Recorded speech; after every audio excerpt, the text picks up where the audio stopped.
All right, hello everybody, and welcome back.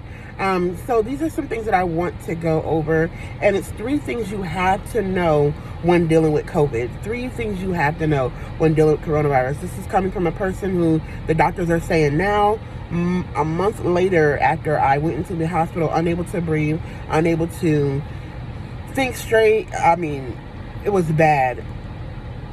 That there's a possibility that I might have had COVID. So here are 3 important things that you have to know when dealing with COVID. Number 1, you don't feel as bad at first. Like when I first started having the breathing issues, my oxygen levels were already down around 60 and 70, and they say anything below 90 is detrimental to your body. It's hard for you to process. You need to be like above 90, 95, 97 to be getting enough oxygen to your brain. And when I got to the hospital, like literally I could not breathe. Oxygen, like what I was doing was I was in my car and I was cutting my air condition all the way up and breathing it in like oxygen. Like I needed help with getting air down, so I was like forcing a bunch of air into my nostrils, just breathing as much as I could. So, just be aware that as soon as you start to feel that, and it's crazy because the symptoms that I didn't have really a lot of them, except for the fact that I felt like I couldn't breathe. I felt like my chest was hurting. I felt like I was having chest pain. I felt like overwhelmed. That's pretty much all I felt. And the only reason I even followed up about it is because I had a doctor's appointment. I had just given birth to my son, and I had a follow-up a doctor's appointment. And when I went to the doctor, I got in there and they checked my blood pressure. They checked my oxygen levels. My blood pressure was high. It wasn't that high. It was like what it regularly is when after I have a baby, which is higher than normal, but it wasn't alarming. What really alarmed them was the fact that I could not breathe and my oxygen levels were low. Okay, so what it looked like the days before.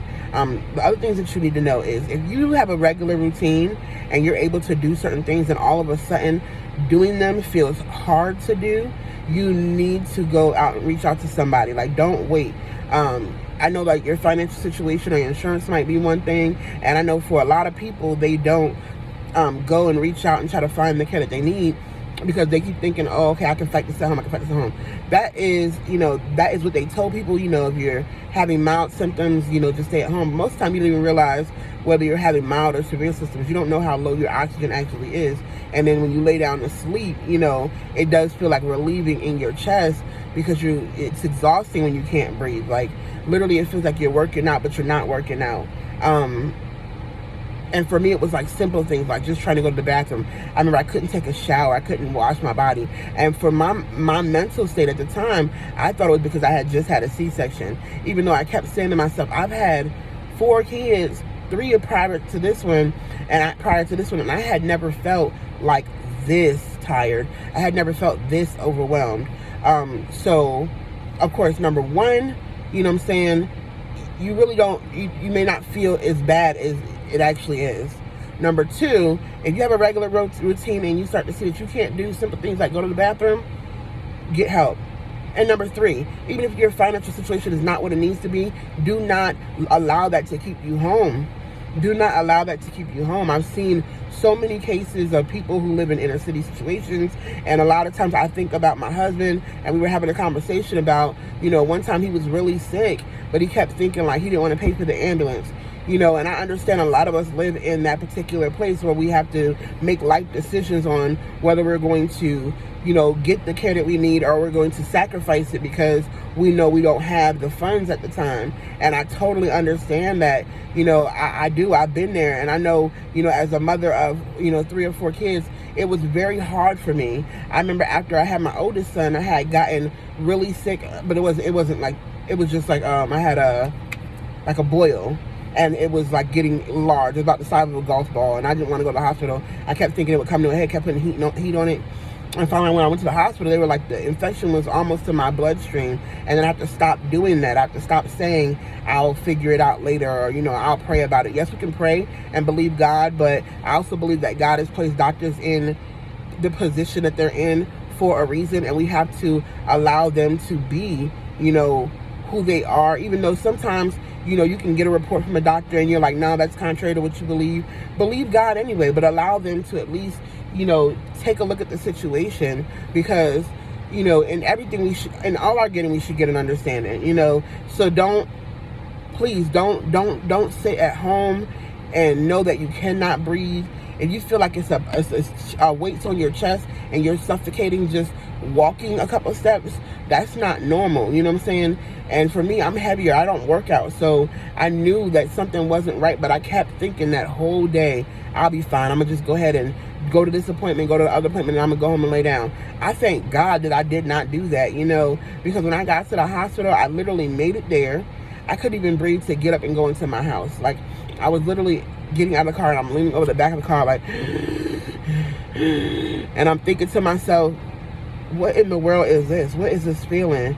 And now during the research that I've been doing, it's called hypoxia, where you're not getting enough oxygen, and you just shouldn't fight through that. I've always been a fighter, and I've always been the type person that I would just press my way through it all. But this last season of my life, I don't want to do that anymore. I want to be here for my kids and be healthy. I've been trying to make healthier decisions, and I'm just praying for all of us, because it's challenging sometimes, and sometimes fear will set in. Fear definitely set in for me, in those moments where I'm like, oh my goodness, I had kept waiting, and by the time I finally made it to the emergency room, it was so bad. Like, I was like gasping, and I remember a little girl said, "Are you okay?" And I was like passing out.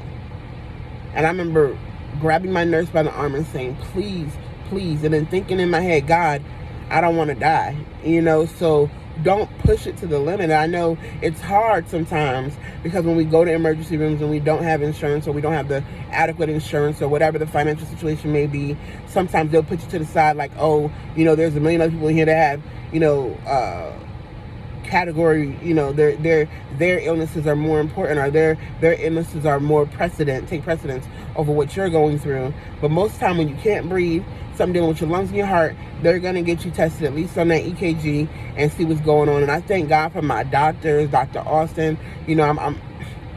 She's amazing. If you are in the Phoenix area and you're going to be delivering in your OB, her name is Dr. Austin. Listen, she put a call into the emergency room and told them that I was coming. And when I got there, I'm so thankful that they were ready to rush me through that hospital. It was so hard. Once they put me on the oxygen machine, I could breathe with oxygen, but as soon as I moved it, it was like crazy. I was breathing with oxygen, and I remember, because I had used the bathroom on myself, and I was like, I wanted to go to the bathroom. So I thought I could go to the bathroom. My mind kept saying I could do things, because that's how your mind works. Your mind, is still trying to function. It's still trying to, just thrive. So my mind said I could do it. And I tried, and no.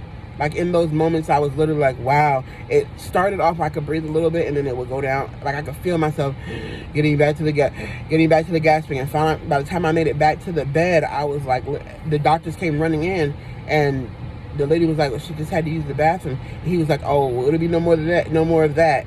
Like, she needs to stay on oxygen. She needs to not come off oxygen. And then the doctors come in and they're talking to you and they're letting you know, like, you probably aren't going home no time soon. And I was just devastated. I had plans. So I know there's a lot of people out here that are suffering because of a family member or a loss. And, your loved one had plans. Y'all had plans for the summer. And things are changing drastically. I am praying for you.